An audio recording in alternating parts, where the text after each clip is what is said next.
श्रीराम समर्थ. सद्गुरू श्री ब्रह्मचैतन्य महाराज गोंदवलेकर यांचे प्रवचन दिनांक 5 ऑक्टोबर. अभिमानाची पूर्णाहुती हाच खरा यज्ञ. पाण्याचा रंग कोणता म्हणून विचारले तर काय सांगता येईल. त्याचप्रमाणे भगवंत आहे.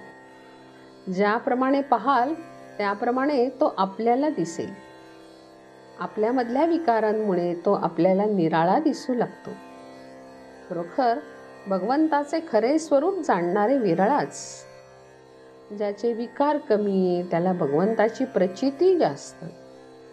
एकच राम चोहोकडे कसा असेल हे म्हणणे भ्रमाचे आहे.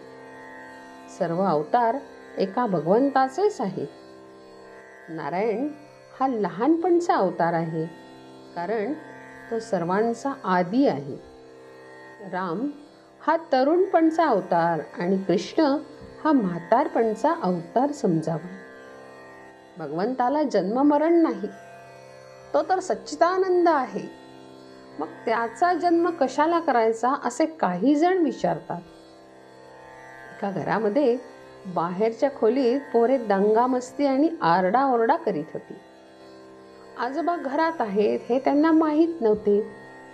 आपण घरामध्ये आहोत ही जाणीव त्या पोरांना देण्यासाठी खाकरा आला नसताना देखील आजोबा नुसते खाकरले. ते ऐकल्याबरोबर पोरे लगेच गप्प बसली. त्याचप्रमाणे भगवंताचा जन्म नसून सुद्धा तो आहे ही जाणीव होण्यासाठीच त्याचा जन्म करायचा असतो. भगवंत आहे ही जाणीव झाल्यानंतर आपण विषयामध्ये दंगामस्ती करणार नाही आणि तो बेताने भोगू. मी जोवर साकारावर प्रेम करतो तोवर भगवंतालाही आकार घेणे प्राप्त आहे. जे वेदांना शक्य झाले नाही तिथे वेदांनी नेती केले ते परमात्मा स्वरूप संतांनी जाणले. म्हणून त्यांनी भगवंताला सगुणात आणले. हा आनंद स्वरूप परमात्मा मिळविण्यासाठी आज आपल्याला सगुणोपासनेची अत्यंत जरुरी आहे. माणसाला जे अत्यंत हितकारक असते ते शांत आणि आनंद स्वरूप असले पाहिजे. सत्य स्वरूपाची प्राप्ती झाल्याशिवाय ते मिळत नाही. म्हणून भगवंताची प्राप्ती करून घ्यावी. विद्वत्ता अभिमान उत्पन्न करते. म्हणून विद्वत्ता आणि भगवंताची निष्ठा एके ठिकाणी सापडणे कठीण आहे.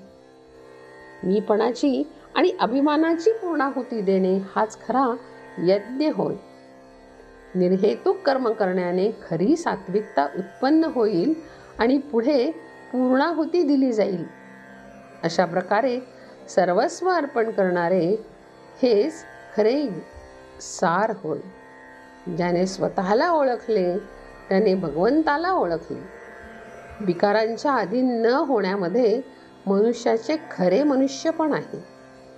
भगवंताच्या अधिष्ठानाशिवाय नुसती नीती ही पोरकी असते. ज्यात परमात्म्याचा विसर पडत नाही ती खरी चांगली बुद्धी आणि तो खरा सद्व्यवसाय. देवाचे नाम घ्यावे, नीतिधर्माचे आचरण करावे, प्रेमाने वागावे आणि लोकांना मदत करावी यालाच परमार्थ म्हणतात.